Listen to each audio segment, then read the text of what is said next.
여러분, 잇몸이 붓고 피날 때 치실 더 열심히 해야지? 양치 시간을 늘려야지? 아니면 리가 이런 거 먹어야 되나? 이런 거 생각하시죠?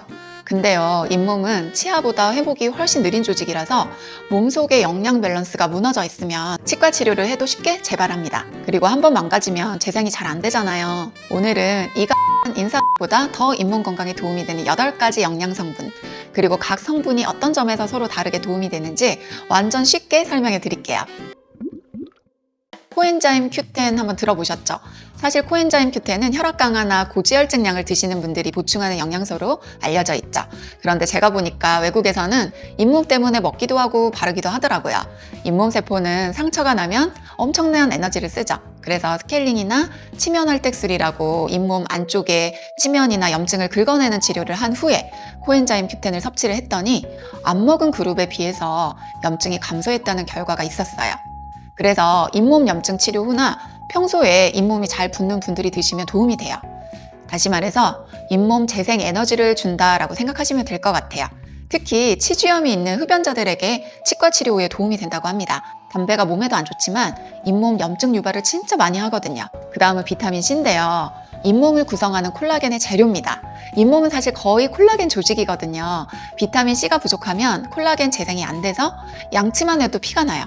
잇몸 출혈, 그리고 잇몸이 얇고 잘 찢어지고 뭔가 치료를 해도 회복이 늦죠. 입병도 잘 생겨요.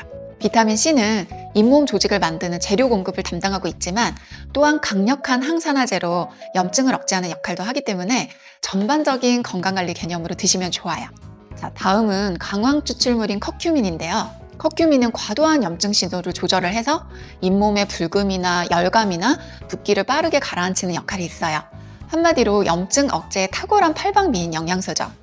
치은염과 취지염이 있는 사람들에게 4주 동안 커큐민을 복용시켰더니 염증과 출혈이 감소되었다는 연구가 있어요. 그래서 커큐민은요, 잇몸 영양제로 좋은 보충제라고 할 수는 있어요.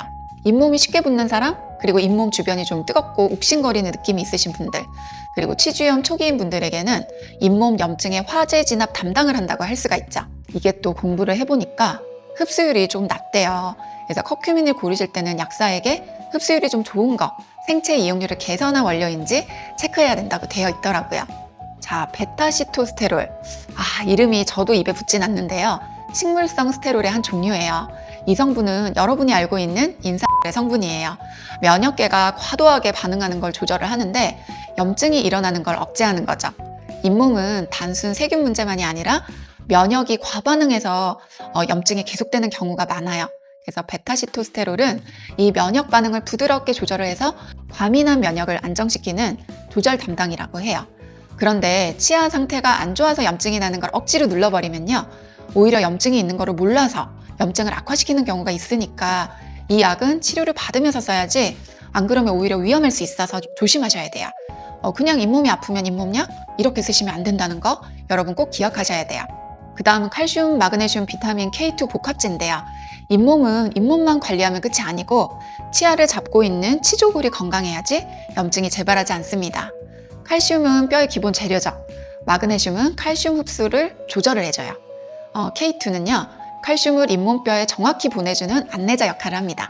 치주염 치료 후에 재발이 잦은 분이나 잇몸뼈가 약하다는 얘기를 듣는 분, 그리고 임플란트 예정인 분이나 이미 임플란트를 심은 분에게 잇몸뼈 구조물을 안정시키는 담당을 해요. 임플란트 굉장히 많이 심으시는 그 보철과 전문의한테 제가 들은 적이 있는데요. 연세가 많으신 분들 중에서 임플란트를 심어 놓으면 특별히 뼈에 임플란트가 이렇게 쩍 잘 붙는 분들이 있대요. 근데 그런 분들한테 이렇게 좀 여쭤보면은 어김없이 규칙적으로 이런 영양제를 드시는 분들이어가지고 본인도 이 성분을 배합 조합해서 개발하고 있다고 하시더라고요. 여기까지 기본 영양소를 한번 좀 말씀을 드렸는데 제가 3가지 추가 영양소 한번 안내를 드릴게요. 자, 오메가3는요, 전신 염증을 낮춰서 잇몸 회복 속도를 상승시키는데 오메가3 자체가 전신 항염 효과가 굉장히 강력한 영양소 중에 하나죠. 그래서 입안 염증은 결국 몸 전체의 염증 반응과 좀 연결이 되어 있기 때문에 오메가3가 부족하면 잇몸 붓기가 쉽게 가라앉질 않습니다.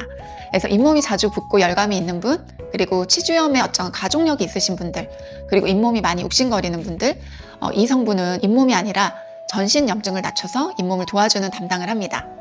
그리고 여러분들 그 면역 때문에 프로폴리스 많이 드시잖아요. 근데 이 프로폴리스가 구강 안에 세균 밸런스도 조절을 한대요. 그래서 프로폴리스는 벌이 만든 천연 항균 성분이잖아요. 그래서 입안에 유해 세균을 눌러주고 구취나 잇몸 붓기 개선에 도움이 돼요. 잇몸 붓기와 입냄새가 동반되신 분들, 그리고 구내염이 자주 생기는 분들, 그리고 잇몸 주변이 빨개지는 분들 있죠. 프로폴리스 성분이 구강 세균의 환경 정리를 담당해줍니다. 먹어도 되고요. 스프레이로도 쓰면 좋죠. 자, 이제 마지막으로 비타민 D인데요. 비타민 D는 면역력과 잇몸뼈 대사의 핵심 조절자예요. 우리나라 사람들이 혈중 비타민 D 농도가 굉장히 낮다고 해요.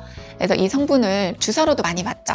그래서 비타민 D는요, 면역 시스템을 정상화시키고 잇몸뼈의 흡수나 생성 균형을 잡아주는 아주 중요한 비타민이에요.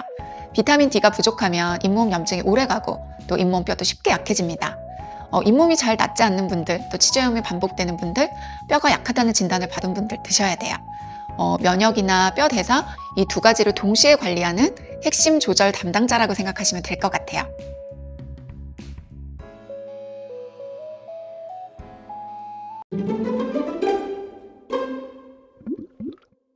자, 영양제는요, 치료 속도를 올려주는 보조수단일 뿐이에요. 근본 문제는 치과에서 해결해야 됩니다. 다음에 증상이 있으면 영양제보다 치과가 먼저예요. 씹을 때 아프거나, 잇몸에서 고름이 나거나, 잇몸이 내려앉는 거, 그리고 치아가 흔들리는 거, 그리고 입냄새가 갑자기 심하게 급증하는 거.